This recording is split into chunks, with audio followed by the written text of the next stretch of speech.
by honoring the victims of yesterday's horrific attack in Jersey City, and we feel their loss deeply here in this city. Moshe Deutsch, the son of Abe Deutsch, a well-known community leader in Williamsburg, was brutally murdered in this attack. Leah Ferenc, also originally from Brooklyn and from Jersey City. Detective Joseph Seals of the Jersey City Police Department brutally assassinated. A horrible, horrible attack. I want to ask for a moment of silence for all that were lost yesterday.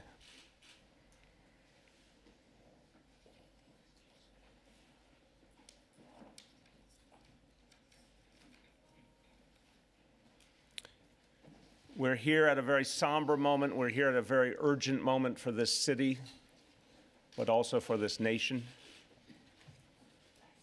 Everyone is here sharing that same mix of sorrow and anger and urgency.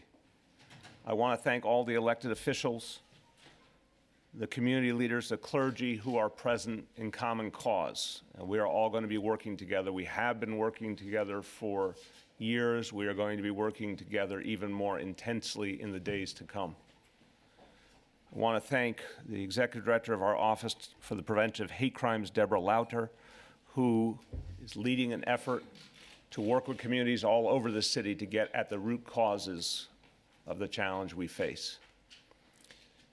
You'll hear from Commissioner Shea in a moment. I also want to thank Chief of Detectives Rodney Harrison, Chief of Patrol Fausto Pichardo, and the Deputy Commissioner for Intelligence and Counterterrorism, John Miller. Everyone at the NYPD who will be involved in the efforts in the coming days to ensure the safety of our entire city, and particularly of the Jewish community in this city. We feel a lot of pain, but we have to understand why this is a moment of urgency. This confirms a sad truth. There's a crisis of anti-Semitism gripping this nation. There is a crisis of anti-Semitism in this city. It has continued to take on a more and more violent form all over this country.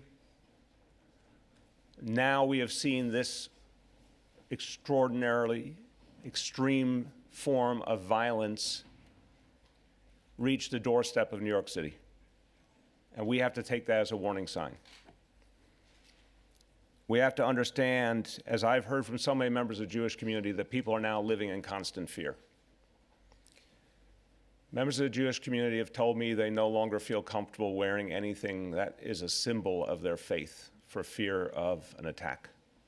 That is absolutely unacceptable in a free society, that anyone should have to feel that way from any faith, any background. It's unacceptable in a city that is meant to be for everyone and prides ourselves in respecting all people. It's a national problem, unquestionably, but it is here now, and we have to recognize that this is a crisis. There has been an uptick in hate crimes in this city directed against the Jewish community. Some acts of vandalism and hateful symbolism, but some physical assaults. Until yesterday, we had not seen in the New York metropolitan area for many years the level of violence directed at the Jewish community that we saw in Jersey City. And so we have to understand we've entered a new reality. No one is happy about it, but we have to be honest about it. What we saw yesterday was a premeditated, violent, anti-Semitic hate crime.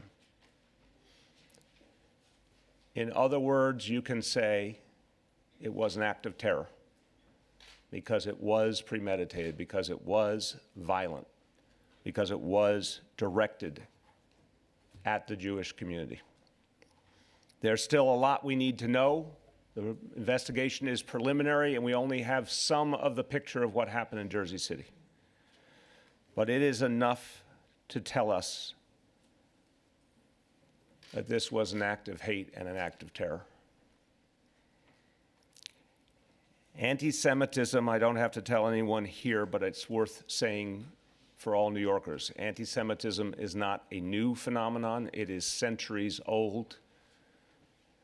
I think at one point we hoped it was in decline. We hoped it had gone away, but it never went away. It just lay dormant in this country and in many other countries, and now it is coming out in the open. History teaches us to take these warning signs seriously. And we in New York City have to lead. We have to show our country what a vigorous response looks like. And it will have to go farther than anything we've done previously. So to the members of the Jewish community of this city, my message is we will keep you safe. We will use the largest and best police force in this nation to protect you, but we're going to have to do a lot more at the community level to engage community members and community leaders of all communities in common cause to root out hate. I'll say a few more words before turning to Commissioner Shea regarding the specific actions of the NYPD, but I will say very crucially at the outset there, at this hour are no credible and specific threats directed against New York City. But that is not sufficiently comforting, and that is why we are in a state of high alert. I directed the NYPD last night to go into that state of high alert and to ensure that hundreds of officers would be assigned to dozens of crucial Jewish community locations around the city. That effort will grow, and that effort will be ongoing. Commissioner Shea will go into detail. You will see visible and increased presence throughout the Jewish community for a number of days to come. That's the first point for people to understand. That presence will be large and consistent over the coming days. It has started already. Second point is the NYPD has been building a new unit. Over the last weeks, we now want to publicly announce this unit. The acronym is REME. That stands for Racially and Ethnically Motivated Extremism. The unit is focused on identifying any trends and any signs of racially and ethnically motivated extremism so that it can be acted on before any terror or any bias crime occurs. Commissioner Shea and Deputy Commissioner Miller will go into greater detail. This is a new unit within the NYPD's Intelligence Bureau. As I said, it has been built up over the last weeks. It did not happen as a result of this horrible incident yesterday, but this is the time to now talk publicly about the role of this unit and what it will do. It will directly take on the hate groups that are trying to spread in this country and that pose a threat to so many communities. Last point, as I indicated, we will be gathering community leaders across all faiths and backgrounds in common cause, with a sense of urgency to find any signs out there of potential acts of hate, to reach deeper into all our communities. Our Office to Prevent Hate Crimes will work on the long-term solutions, but right now we need to reach more deeply into our communities to find out where immediate threats exist. We will turn to faith leaders, elected officials, community leaders, with a particular focus on Brooklyn, where very sadly we've seen so much of the hate crime activity in this city. We'll have more to say on that in the next few days.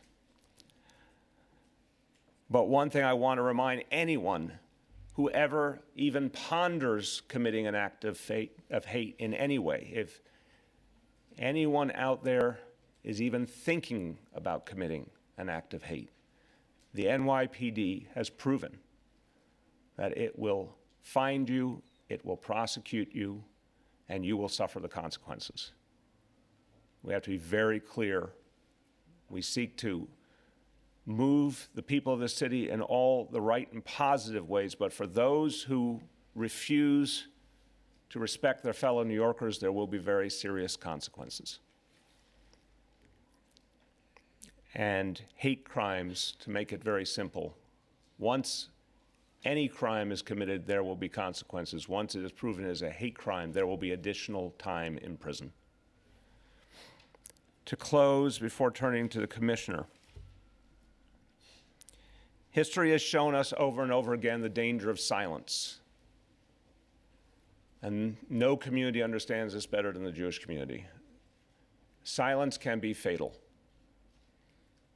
That means all of us have to speak up against hate. It means we all have to guard against the dangerous trends in our society. We cannot let them grow. But it means something more personal as well. It means confronting hate speech in our lives when we hear it, God forbid even from friends or family members. It means reporting anything that suggests the potential for an act of violence and a biased crime. I want to urge all New Yorkers to remember that phrase that we have lived by and has saved so many lives. If you see something, say something. That message has been heard and felt by New Yorkers for years. We remember in Chelsea just a few years ago, an everyday New Yorker called in her concern about a package on the street and saved countless fellow New Yorkers when it turned out it was a live bomb. Well, if you hear the kind of speech that suggests someone might be considering an act of violence, if you hear someone musing out loud about committing violence against the Jewish community or any community, we need you to call that in immediately. If you hear something, say something too. Call 911 or call 888 NYC SAFE. Any and all information is needed. Do not hesitate. If you think you've heard something important, don't hesitate. The NYPD needs to know it. That one phone call might save lives. So everyone, this is all of our business. This is a crisis, and in a crisis, we all band together and we all take responsibility. And I would conclude by saying there are many people hurting today, our brothers and sisters in Jersey City, and I want to thank you, Commissioner, for the extraordinary support the NYPD provided yesterday to Jersey City in their hour of need. My heart goes out to the people of Jersey City, to Mayor Fulop and all the people he represents. They are going through a lot of pain.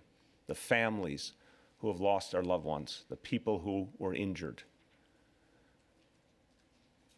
But to all New Yorkers, remember today, members of our Jewish community are in pain right now. They are feeling beleaguered and attacked. They just saw something horrific happen on our doorstep. Offer your understanding and support, whether you're a member of the Jewish community or a member of another community. Offer your support today. And to our police officers, they have lost a brother.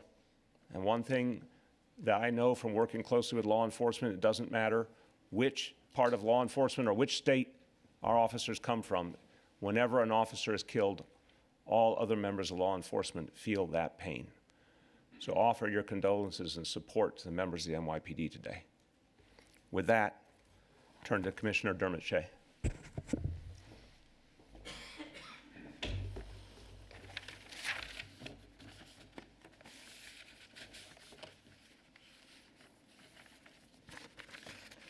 Good morning. Let me start by saying that every member of the New York City Police Department today, as the mayor said, mourns our colleagues in Jersey City in the wake of this absolute tragedy, and we stand together as one. By all accounts, Detective Joe Seals, a husband, a married father of 5 children, was a stellar police officer, highly skilled at doing his job, getting guns off the street, making the streets of Jersey City safer for all residents. A man truly dedicated to the people he served. And our hearts also go out, of course, to the families of everyone killed or injured in this prolonged senseless act of violence. While authorities in Jersey have the lead in this investigation, obviously I can tell you that from the start, the NYPD offered and sent almost immediately specialized resources to Jersey City as this initial job came over as an active shooter. And that occurred shortly after the first reports came in. Some of those resources included members of the Intelligence Bureau, our aviation unit, and you can think of the hazard with the weather conditions yesterday, our emergency service unit, men and women that train with their partners in Jersey City well before this incident. So this is not a story in a distant newspaper or far off land. These are people that they know and respect prior to. Almost immediately here, as this was unfolding here in New York, we deployed our critical response units throughout the city to various Jewish locations. And that instant response was amplified, as the mayor said, throughout the night and continues to this point in time. Initially out of an abundance of caution as the situation unfolded, but then with more purpose as the details began to emerge.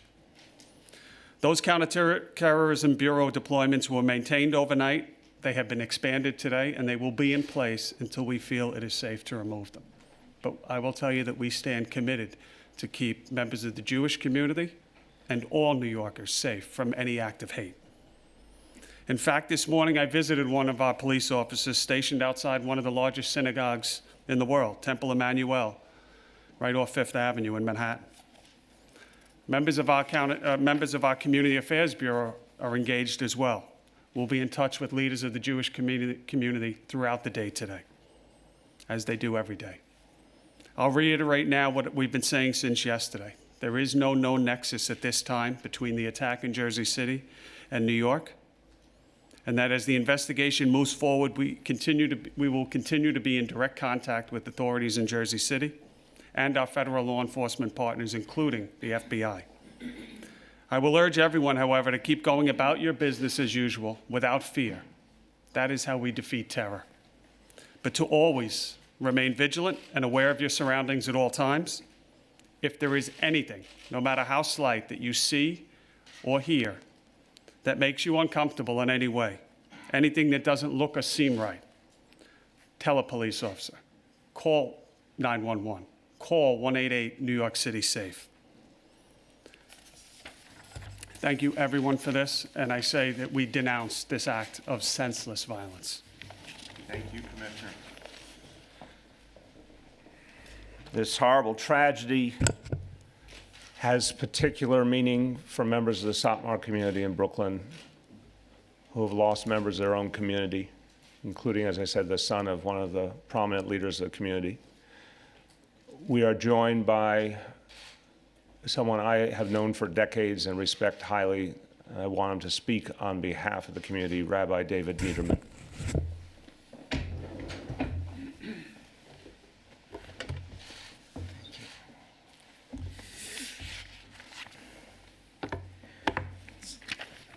Thank you, Mr. Mayor, and thank you to all of you standing over here, and to those who have been law enforcement that have been up at night and all day, just covering and seeing to pinpoint what has happened and expedite the process of people in the community relieving their fear. Who knows how many more people were killed? Those waiting outside and wondering, what am I going to hear of my loved one? Thank you to all of you. And I want to say, Mr. Mayor,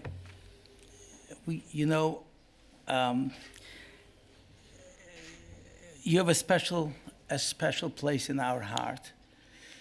You were always there, and you continue to be there. And let me say this, what we greatly appreciate, you don't fail to call it what it is.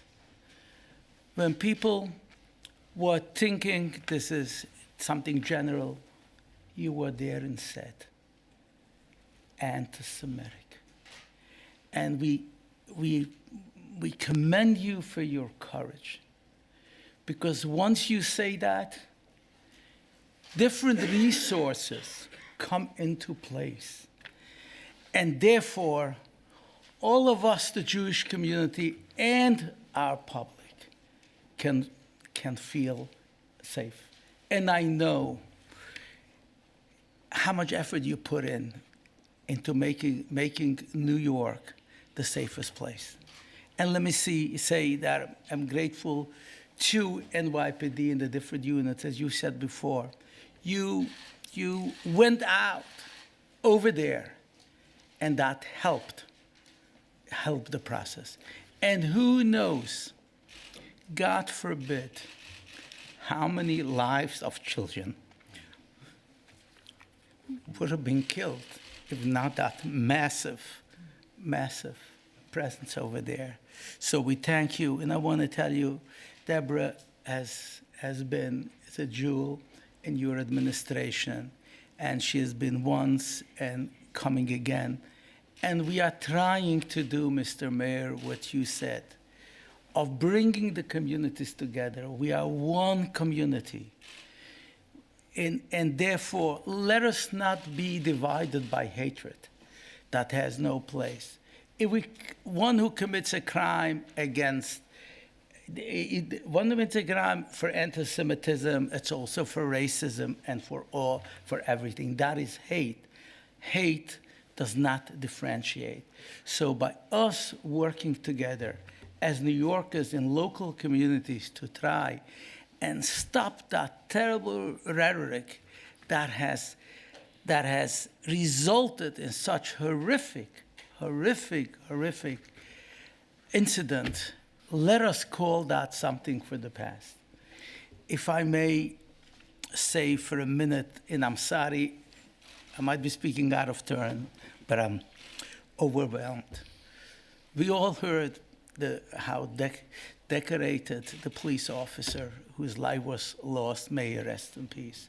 Let me tell you, whom we have lost locally in Williamsburg, and in the Jewish community. They're all former Williamsburg residents.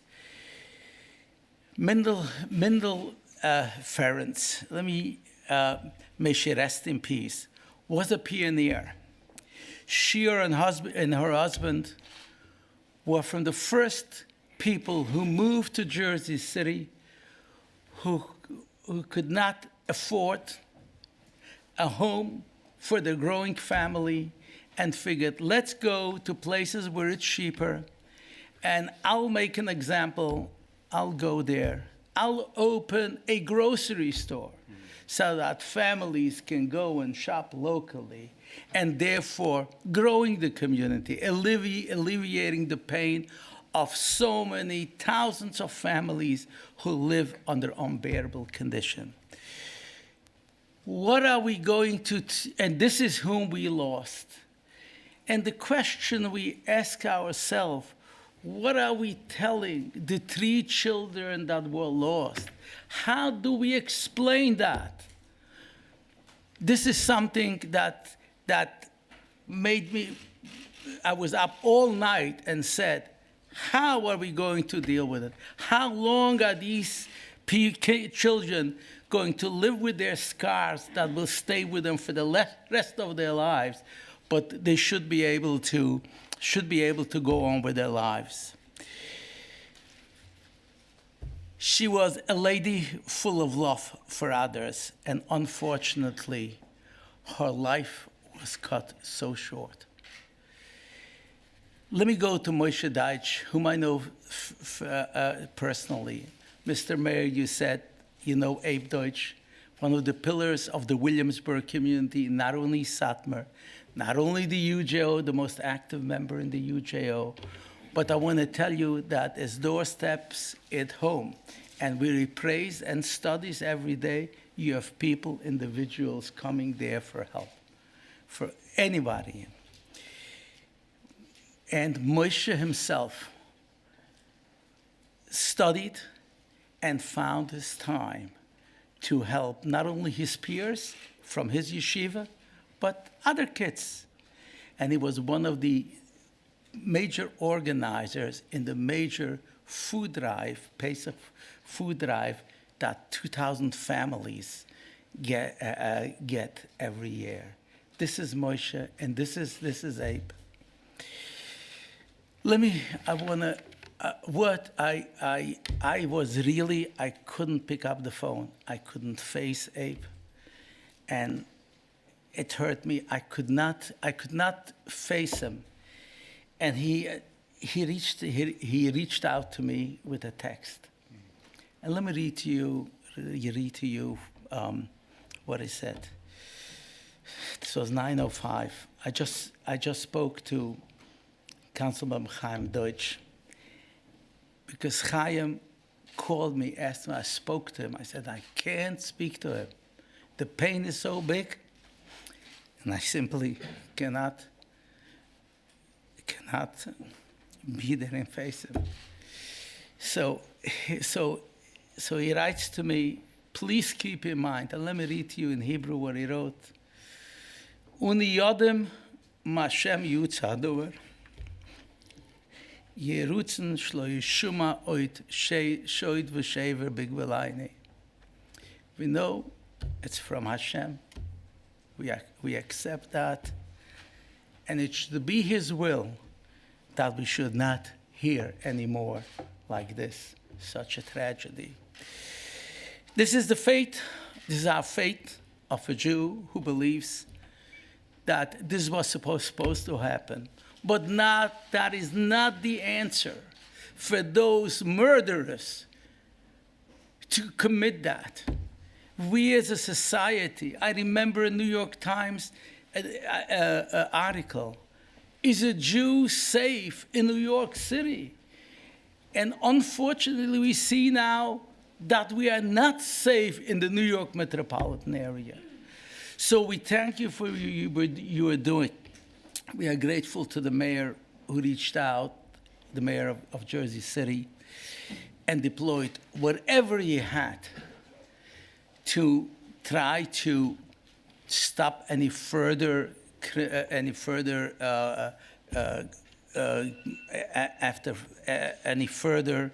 killings. But can you imagine? I'm sorry if I speak. A few hundred bullets went into a body of a 24-year-old child. How can we, as a community, as people, bear that?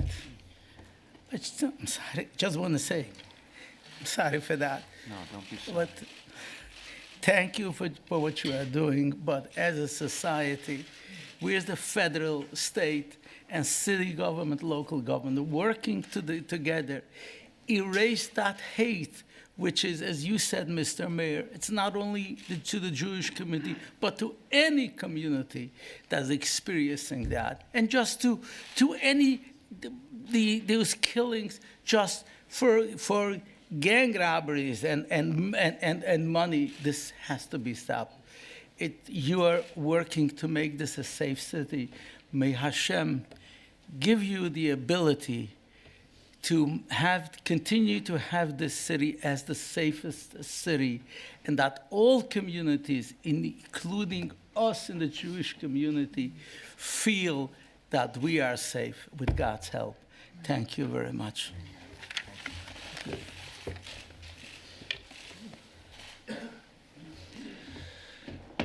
Rabbi, thank you for speaking from the heart, and we're all with you today and with the community. Rabbi said one thing before we turn to questions from the media. I want everyone to understand one of the many powerful things he said, that children were in a yeshiva right next to this site where this horrific killing was happening. So it's horrible what did happen, but imagine the fear it puts in the hearts of people throughout the community that those innocent children could have been in harm's way. And this is why it is a crisis, and it has to be called a crisis, and it has to be treated as a crisis. You can't see that happen just miles away from your home and feel safe. We have to do everything we can do to change that. So we return to a day where people can walk the streets of this city and know that this horrible moment has ended and we've moved forward. And it will take real hard work. And again, I say to everyone, you can depend on the NYPD, but do not ask them to do everything. We're all a part of this. They can't be everywhere, they can't see and hear everything, but all of us together can. And once the NYPD knows about something, they can act on it. But we all have to be vigilant and we all have to support each other.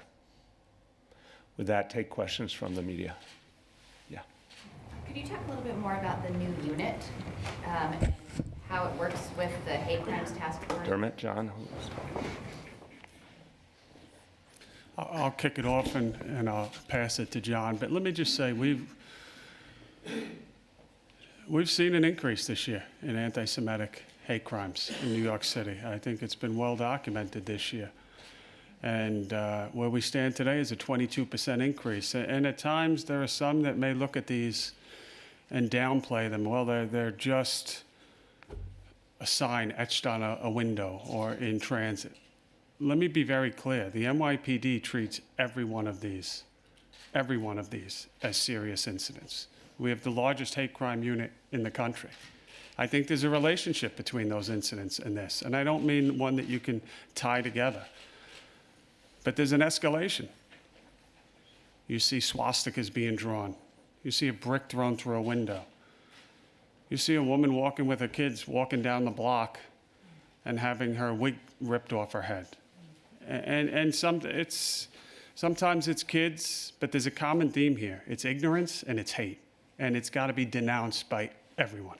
It's got to be denounced by not the NYPD, not members of the Jewish faith, every New Yorker. That hate crimes unit is currently staffed with about 25 members. And if you think about what they do, they respond after the fact. An incident has happened, it's dissected, they analyze it, is this in fact a hate crime? And then they take it and run with it. But we're not blind to what's been happening, and I've had many conversations, and to Jimmy O'Neill's credit, before me, and John Miller to my right, and myself, Terry Monahan, and others, that what we've been seeing, not just in New York City, but across the country. So what can we do with hate that hasn't risen to an individual act yet? And can we prevent it before an incident like this happens? That's really what's behind this new unit. I'll let John Miller really drill down into some of the details and some of the parameters, safeguards that we have built in place around it. Thanks, Commissioner. You know, as the mayor said earlier, we hadn't seen anything on the scope or scale of the violence that we saw in a hate crime forum yesterday in Jersey City in New York in many years. And we're joined by Devorah Halberstam, whose son Ari was killed in an incident 25 years ago that had similar dynamics. What we have seen across the country is an increase in hate groups, an increase in hate speech from hate groups, and an increase in individual acts emanating from those groups and that speech. So while those investigations were always carried out within the Intelligence Bureau, they were carried out by a group of 4 to 5 units who would come together at the table and work together on those cases.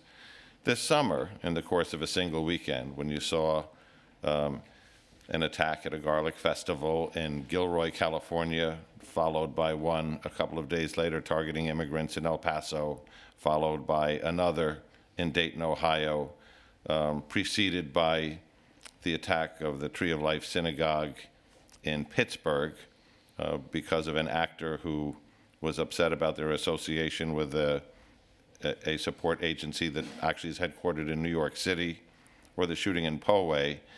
Towards the end of the summer, it became apparent to us that while this work was being done, it would be better formed to get the 4 or 5 units together in one team. It was clear that we needed to expand that team before something on this scale happened in New York City. We requested from the police commissioner additional resources, and then invited outside agencies, including the state police, the Bureau of Alcohol, Tobacco, and Firearms, and others to participate. So it is centralizing something we've already done and expanding the manpower.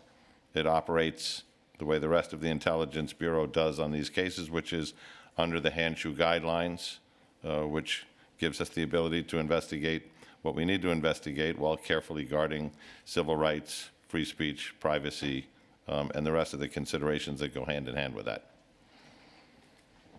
Basha, sure. John, would you just follow up on it? Can you give us some idea of how the unit will try to prevent crime from happening, to identify the lone wolves or the people who are involved in posting hate speech, fomenting hate speech, trying to get weapons, etc.? So I think, Marcia, your question touches on the shifting dynamic that we have seen and we've seen grow, which is it is not so much, although there are subtexts here, subgroups, it's not so much that individual groups are meeting in somebody's basement and plotting violence. Before you get to that point, what we see is the expansion and the networking of this online. Many of these groups have literally taken a page out of the ISIS handbook in terms of propaganda and encouraging acts. Many of these message boards that you've seen, from the one that was cited in the Tree of Life synagogue shooting to that would, Gab, 4chan, 8chan, Discord, where people get together and exchange these ideas and encourage violence, are places that give us opportunities to understand networks as they're formed, networks as they grow, and where hate speech, which unpopular speech is also protected by the First Amendment, crosses the line into hate acts and acts of violence. The idea is to have the intelligence, use the analysis, and then execute the prevention, which is the key. I'm not going to get into the suite of tactics that we use, because that crosses all investigations, but the idea is to focus on prevention. Dave? John, can you just clarify, does this group then meet all the time? Is it replace the 25 members who are in the hate crimes unit? They're part of it? Different thing. No, to go to the police commissioner's distinction, the hate crime unit, which is a very well-formed and highly experienced unit, responds to hate incidents, investigates them, and tries to bring people to justice. Those are often individual incidents committed by individuals against individuals. The focus here is hate groups and hate networks. And, we have worked with our partners from, people right here standing with us, from the ADL to the JCRC, people that study these groups all the time. We've compared notes, cross-training for years. This is really just to centralize that effort, and this is something that began really at the end of the summer and into the fall. Hold on, everyone. Hold on, go run. Anna, go ahead. Can you talk a little bit about what has been happening with the new Office of Hate Crimes since it was started, I believe the first week of September, just kind of the progress that's been made? Deborah, go ahead. Right, so the Office for the Prevention of Hate Crimes opened in early September. As Rabbi Reutimann mentioned, I've been spending a large part of my time meeting with the community, looking for solutions. What I've found is that there's not one way to address hate. There's not one way to address anti-Semitism. What you just heard today is a tangible way that law enforcement is dealing with it. So there's three pillars. You need law enforcement, you need community relations, and you need education. And those are the three things our office has been focusing on. So the rabbi's been doing some incredible, and others, outreach in the communities just to break down stereotypes and to get the communities to know them. I think this is a really healthy thing that needs to be scaled in this community. The education, what we're finding is that there is very little, particularly among youth, about what are hate crimes. They know that when they're scrawling a swastika, they're doing something bad, but they don't have any context for what the meaning of a swastika is and why it's having such impact on the Jewish community. Today, the Office for the Prevention of Hate Crime is convening the first ever interagency committee. These are all the agencies that have worked in some respect on hate crimes. We're bringing them all together to talk about how do we address this long-term and holistically. So I'm really excited about doing this in this way, and I commend the mayor for the vision for creating this office. Thank you. Let me just try and give some quick context that what Deborah and her team are doing and working with everyone here, we are going to be on a long journey to try and eradicate hate.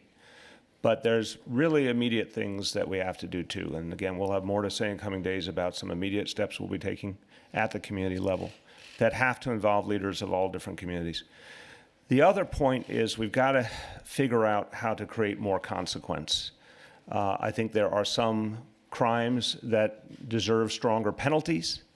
I think there are real questions in terms of working with prosecutors to make sure that they are following through on these cases effectively, and making sure that they're seeking appropriate penalties. I want to thank Devorah Halberstam, who has raised this concern to all of us to make sure that the coordination with the prosecutors is tighter, but also that there's a recognition that we have to create a culture of consequence, because I think Deborah's point is well taken. There are people out there who think they can act with impunity or don't even understand their actions. But once it is clear there are consequences, it changes the whole discussion. So we have some real work to do quickly on that. Yeah. Are you getting that understanding by talking to kids who have maybe drawn swastikas, asking them, why did you do this? Do you understand what this means? Is that what you mean by outreach to, communities that? Yeah, that's what we're hearing, is that when the perpetrators of swastika incidents are caught, and many of them are youth, they admit that they didn't know what it was. There have been programs taking these kids like to the new Auschwitz exhibit in the Jewish Museum and giving the kids some context for what was behind it, and from what I understand, it was incredibly impactful. So basic education, not only about hate symbols, but also anti-bias education, and just generally, how do you stand up against bigotry and hate? We have to inculcate these values in our youth early on. And then just, I'm sorry, Anna, just want to get around. We'll come back to you. You said that in the next couple of days you would be doing outreach. Is that kind of going to be on top of the existing budget for the office? Again, different matter. We're going to have more to say in the next few days. Go ahead, Erin. On the unit, you talked about how big is it, and How big is the new unit? yeah, is there John? officers who are working in it? Is it already in operation, or is it going to launch it? In operation and growing. John? So it's been in operation for several weeks with the team together. We have been recruiting an additional half dozen people, but it's going to round out to a couple of dozen, so 24, 25. Combination of NYPD detectives, Intelligence Bureau analysts, and partners from outside agencies. Go ahead. Commissioner Miller and Commissioner Shea, could either of you talk about the affiliated with the shooters in Jersey City, their presence and activity in New York City, and how this new program you're announcing will address them? What I'll say is obviously it's a Jersey-led investigation. I'm aware of many of the reports that are already surfacing about several of the identities. We'll be working closely with our partners in Jersey City, as well as through John's JTTF with the FBI, to peel back the individuals involved in this, the scope of it, is there anyone else involved, and all of those networks, if they exist, will be examined. But it's a little preliminary right now to be commenting on the individuals and any affiliations they may have had. Gloria. I just wondered if, I know we have covered this at every crime briefing, but can you just talk in general about what the rise in hate crimes numbers look like, the kind of increase that we have seen in the last year or 2 years? And if you could tie it to anything specifically that's been happening in our society in the last few years, why we are seeing this increase, something we haven't seen in many, many years. As the commissioner comes over on the facts, I'm just going to say, in the most American way, meaning nonpartisan, non-ideological, it's just clear there's more division, there's more hatred. It's getting more permission. We could all go into the how and why, but we all have eyes to see. The civic discourse, the what you're allowed to say and not say, is really different from just 3 or 4 years ago. And there's no question that that's part of the equation. But there's other things going on too.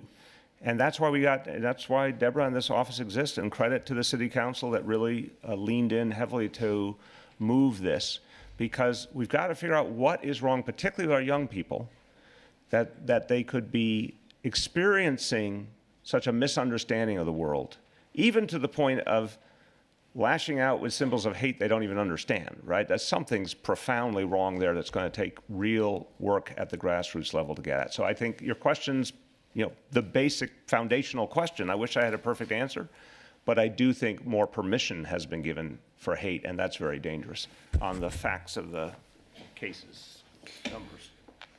Yeah, when you look at what we're seeing, Gloria, something that I've spoken about before,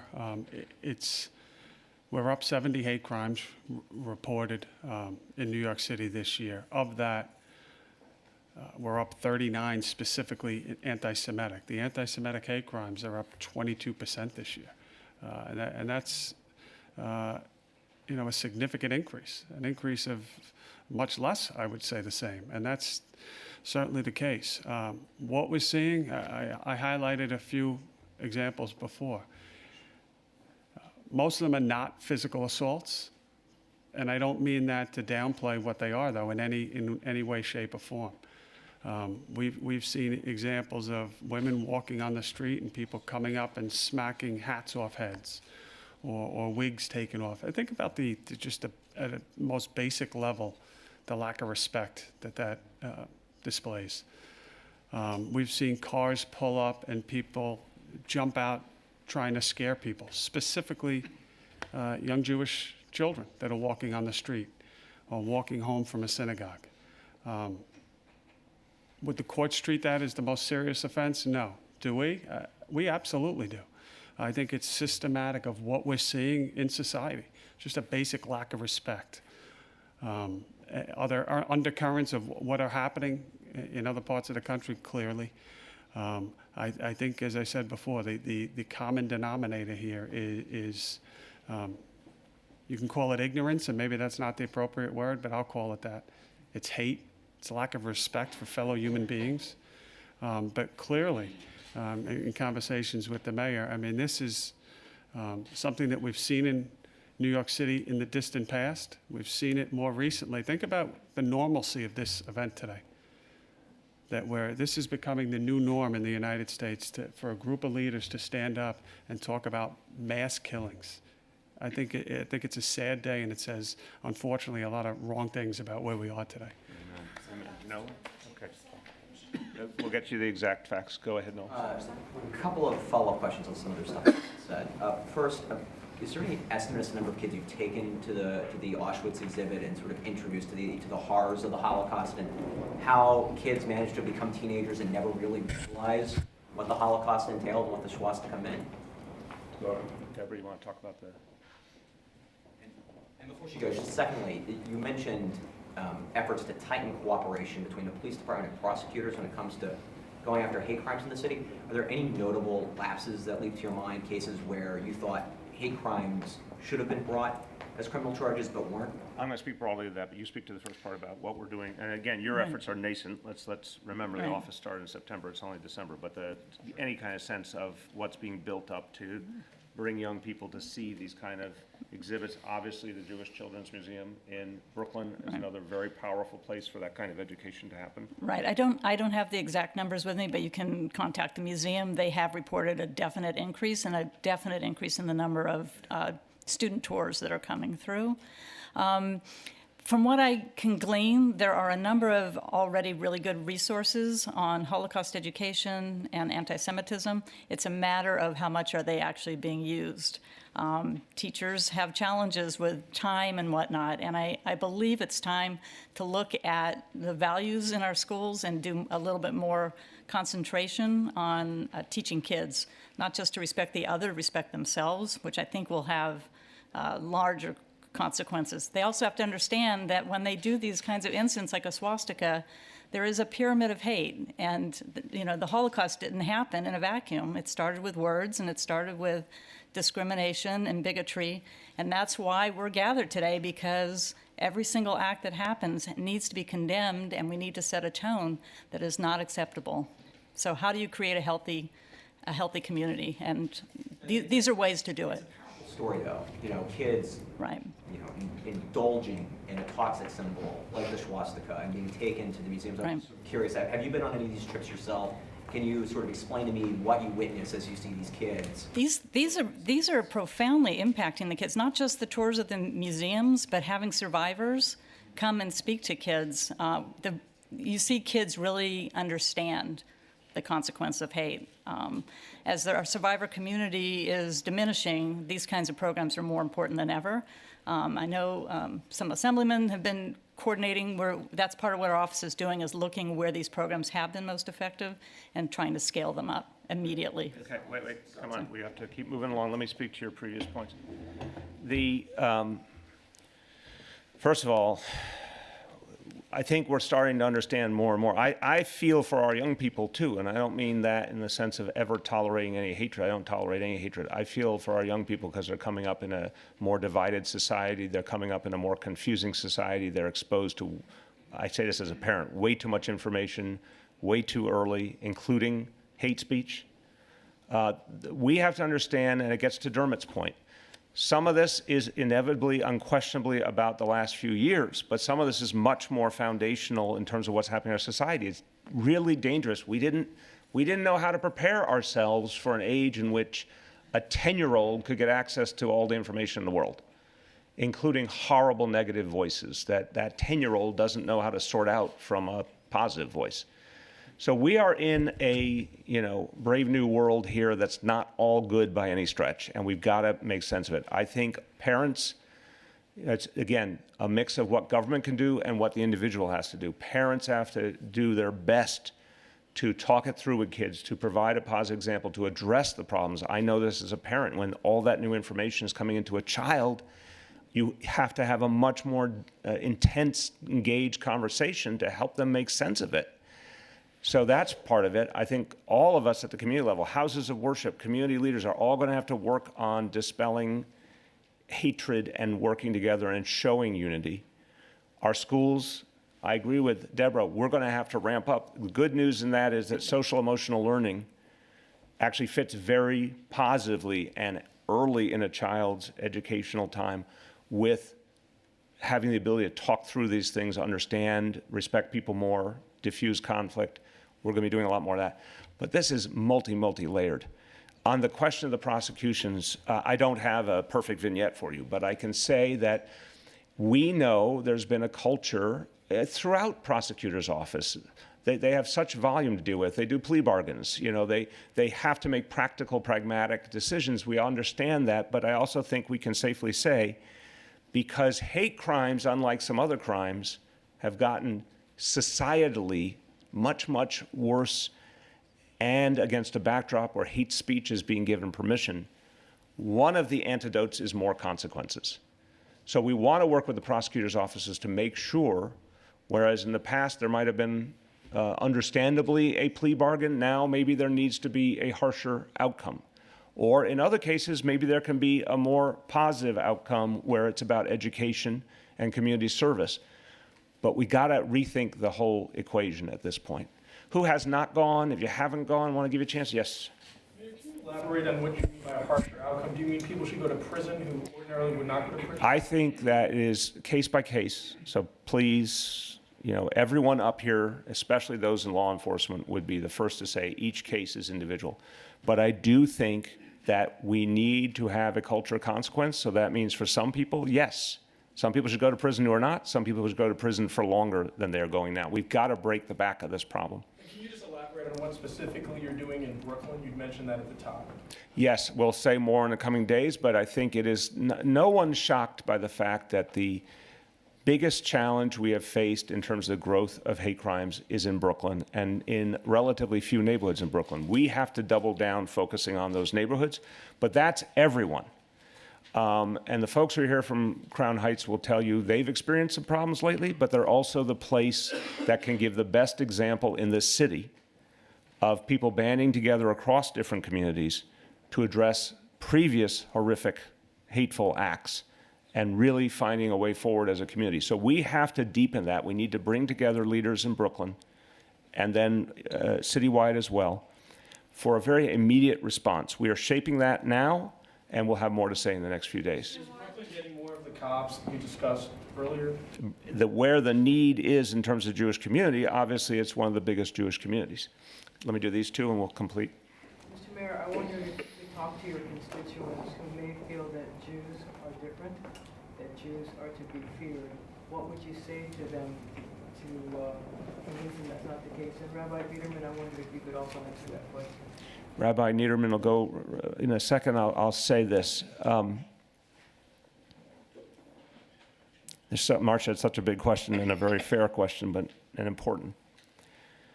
Anyone who tells you that Jews are different than you is sowing the seeds of hate and destruction for all of us.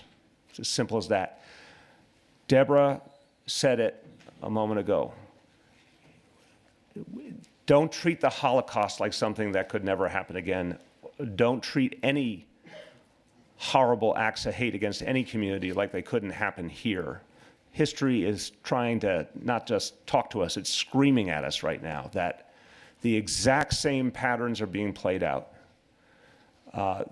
In Germany, it started with hate speech, and it got more and more tolerated, and more people felt they could say it out loud, and then more and more people started to support them, and it was all verbal in the beginning, and symbols. And then it turned to physical acts of exclusion and denying civil rights, and then it turned into violence.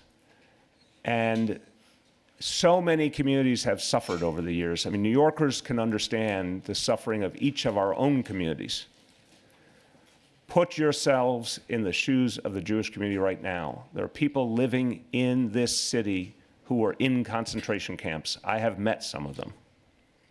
There are people with those tattooed numbers on their arms from places like Auschwitz who are living in our community right now. It is not the distant past. It's right here with us. So you have to understand how dangerous this situation is. Now, if a lot of people in Germany in the 1920s and 30s had stood up and said, there's no way we're going to accept this, we're not going to be party to this, 6 million Jews and millions more beyond would have still been alive. So people all play a role in this. There is a horrifying image, and not the later images of murder on a vast scale, but the lead up. After the Pittsburgh attack, I stood with Rabbi Arthur Schneier, who at the age of, I think, 9 years old, stood outside his own synagogue in Vienna on Kristallnacht, and it was burning. Vandals, Nazi vandals, organized vandals, in an act of terror, burned down that synagogue. That was horrible, but the worst part of the story, he recounted it to all of us, was that the authorities stood and watched. The fire department stood and watched. The police stood and watched. That wouldn't have been true 10 years earlier in Vienna.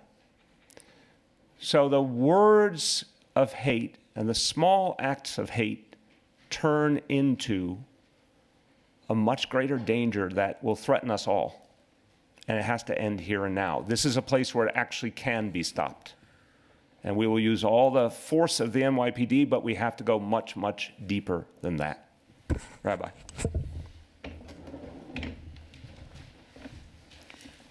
Let me just allow me to mention another wonderful gentleman who lost his life at the incident, and that was a worker who worked at the store, not a member of the Jewish community, but I think his name was Douglas. When we issued the press release, we didn't have the full details. May he rest in peace.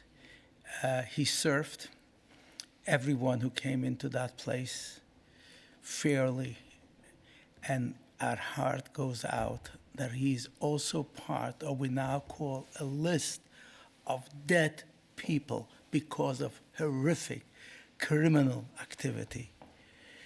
So to your question was, why shouldn't they be feared? What would you tell people about why Jews are not different than you and why they should not be feared? which is what seems to be stoking the hate? I think the record, we have been here for since our country was created, we were here. And of course, over the past 60, 70 years after the mayor so eloquently presented the Holocaust in its real light. Because the real light is not only the 6 million and plus others who were killed, but what has led to that. And that is important, an important lesson. But I would say in the 60, 70 years, we have been here. We have established organizations, charitable institutions. And do you find a bad apple? Yes. But we have been living in harmony with our neighbors. Let me talk to you a second about Williamsburg. Williamsburg was the first of the first places where we accepted public housing when nobody wanted. And we accepted that, and we have been for 50 years living in harmony together. Come to Williamsburg. Don't believe what you hear. Come and see, side by side, a Jewish community member, a Latino, an African American. The UJO itself has buildings that we have built where we live together, mixed, integrated. So therefore, you should not be feared. Ask the people in Schaefer Landing, where we were the sponsors. You have 141 units. 42 are Jewish. The rest is everybody in the world. What we see in our mix, and we live together. To look at what happened. This person, one of the members of the community, is hospitalized, and hopefully he'll go home soon. He ran out, and who saved him? A community and a minority neighbor pulled him into his house. This should be glorified, and to show us that we should stay together. And that's the answer. We are charitable. We are working with our neighbors, and as Deborah will tell you, I've been going out. I've met with the principals. Thank you, Mr. Mayor. The district superintendent called together her whole cabinet, and we are going to go into the schools. Deborah was there, and Mr. Mayor, I can just tell you, God should give you the strength to continue to lead the city in a very safe and peaceful city. Thank you. Thank you. I'm sorry that it's too deep. Too deep, yes. Gloria, last question. Mr. Mayor, there was and the rabbi also alluded to this, there seemed to be some hesitation perhaps in trying to get all the information outright at first from Mayor Fulop in not calling this an act of hate or an act of terror early on yesterday and until this morning. I wondered, and for the commissioner as well, if you might have any insight as to why that was. As I turn to the commissioner, just to say, and I have great respect for Mayor Fulop, and I think he's handled a very difficult situation very well, as have all the police and other officials in Jersey City. When these situations are emerging and they're often chaotic and information is contradictory, you really have to be careful that when you say something, you're absolutely sure. And for much of the afternoon yesterday, we got multiple ever-changing stories. So I think the mayor was right to make sure that when he did speak, he felt it was 100% accurate. I know that the Jersey City Police Department is leading an investigation, but with what's been reported so far about what groups might have been behind this, is there any fear, or are you guys looking into the possibility that those same groups are here in the city and that they might be some sort of copycat or an attempt at recreating one? So on the second point first, there's absolutely concern. This is what we do with our JTTF, with our Intelligence Bureau, with Fausto's Patrol. You know, the information comes in depending on what the information is, and we deploy accordingly. Again, we have we don't give specifics, but we have hundreds of officers today deployed throughout New York City to strategic locations to make sure that all New Yorkers are safe. And that's a very important. And the facts of this investigation, as anyone, will lead us wherever the truth is, as we peel back and learn more about this incident in particular. To how it unfolded yesterday, I would just say in general terms, as any incident of this nature, the chaotic nature, this one in particular with the lengthy gun battle, essentially, that took place over a protracted period of time, as the information through the afternoon, I think it was actually relatively quick that they were able to discern what they believed it was. Once the immediacy of the danger was subsided, the crime scene was dealt with, now you start to be able to interview people. You start to be able to review video. None of this is happening while there is an active gun battle with hundreds and hundreds of rounds in its simplest terms. Many stories came out, and as they often do, the facts turn sideways or completely 180 degrees. Is it related to other crimes? Is there a pursuit into this store? As it stabilized, in real short term, they were able to discern and communicate to us what transpired. And just to conclude, Gloria, to your question, one, again, emphasizing there is no credible and specific threat directed at New York City. Two, the entire purpose of the unit that John Miller has created over these last weeks and now is going to gather strength is to look at these trends and look for potential connections. All the crimes, I'm so sorry, to Dermot's point, what the new normal is, I'm sorry that John Miller had to recite a list of horrifying incidents from around the United States of America, and it was only the last year or two, those incidents he recited. But this is why we'll now have a unit that looks at all of these groups, these trends, these connections, looking for anything else that can be prevented, because so many of the challenges are right here in our own nation that we have to address. Thank you, everyone.